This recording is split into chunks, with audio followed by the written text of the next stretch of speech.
বাঁকুড়া বরজোড়া গ্রাম পঞ্চায়েতের বিরুদ্ধে অভিযোগ, এই যে ড্রেন, সেই ড্রেন দেখিয়ে নাকি পঞ্চায়েত টাকা আত্মসাৎ করেছে। এই ড্রেন দেখিয়ে টাকা আত্মসাৎ বরজোড়া পঞ্চায়েতের বিরুদ্ধে অভিযোগ। বরজোড়া গ্রাম পঞ্চায়েত প্রধানকে ঘিরে বিক্ষোভও দেখান মানুষ।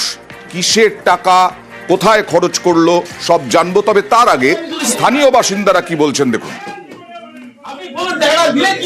শ্রীকান্ত বোরের বাড়ি থেকে দামোদর নদপরিষ্কার ড্রেন হওয়ার জন্য, আমার ড্রেনের জন্য একটা স্কিম বলেছিলাম, আমরা জেলা পরিষদেও বলেছিলাম আর পঞ্চায়েতেও, বরজোড়া পঞ্চায়েতেও বলেছিলাম। জেলা পরিষদের ড্রেনটি কমপ্লিট হয়ে যায়, সেই ড্রেনটি দেখিয়ে বরজোড়া পঞ্চায়েতের কিছু অসাধু ব্যক্তি টাকা আবার রিপিট টাকা তুলে নেয় এবং সেই টাকা কোথায় গেল আমরা কিছু জানতে পারলাম না।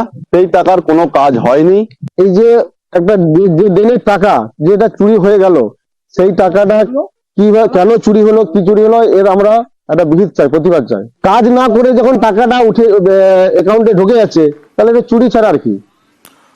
একটু প্রিয়ব্রতর কাছ থেকে বুঝে নেওয়ার চেষ্টা করব যে কাদের তৈরি ড্রেন, এই ড্রেন দেখিয়ে আত্মসাতের অভিযোগ উঠছে বরজোড়া গ্রাম পঞ্চায়েতের বিরুদ্ধে। পঞ্চায়েত কাদের দখলে এবং কত টাকা এরকম আত্মসাৎ? দেখো, বরজোড়া ব্লকের যে কৃষ্ণনগর গ্রাম রয়েছে, সেখানে নিকাশি নালা খুবই প্রয়োজন ছিল। গ্রামবাসীরা বারবার ধরে বিভিন্ন জায়গায় জানাচ্ছিলেন, যেমন ভাবে জেলা পরিষদে জানানো হয়েছিল, সেরকম ভাবে বরজোড়া গ্রাম পঞ্চায়েতও জানানো হয়েছিল। বরজোড়া গ্রাম পঞ্চায়েত তৃণমূল পরিচালিত এবং সেই গ্রাম পঞ্চায়েতের অধীনে এই কৃষ্ণনগর গ্রাম পড়ে, সেই কারণেই জানানো হয়েছিল।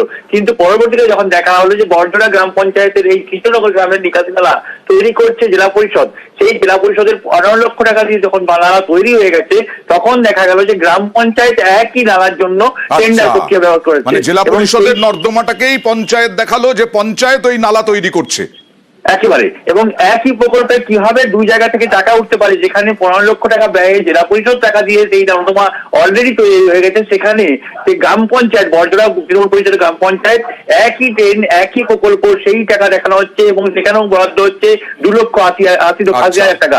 এখানেই প্রশ্ন হচ্ছে এবং গ্রামের যে মানুষজন তারা ক্ষোভ দেখিয়েছেন, বিজেপির পক্ষ থেকে ক্ষোভ দেখানো হয়েছে। পঞ্চায়েতের প্রধান এবং যে নির্মাণ সহায়ক তার বিরুদ্ধে মূলত অভিযোগটা উঠছে। তাহলে কি হবে, একই প্রকল্প দুটো জায়গা থেকে টাকা উঠতে পারে, যেখানে জেলা পরিষদ এবং পঞ্চায়েত একই 3 স্তরীয় যে পঞ্চায়েত ব্যবস্থা তার মধ্যেই পড়ে। মানে পঞ্চায়েত প্রধান আর নির্মাণ সহায়ককে ঘিরে এই কারণেই বিক্ষোভে ফেটে পড়েন গ্রাম পঞ্চায়েতের বিরোধী সদস্যরা। যে ছবি কিছুক্ষণ আগে দেখাচ্ছিলাম, আবার দেখাবো, বিক্ষোভে ফেটে পড়েন পঞ্চায়েতের নির্মাণ সহায়ক। মুখে কুলু পাটলেও পঞ্চায়েত প্রধান সাফাই দিয়েছেন।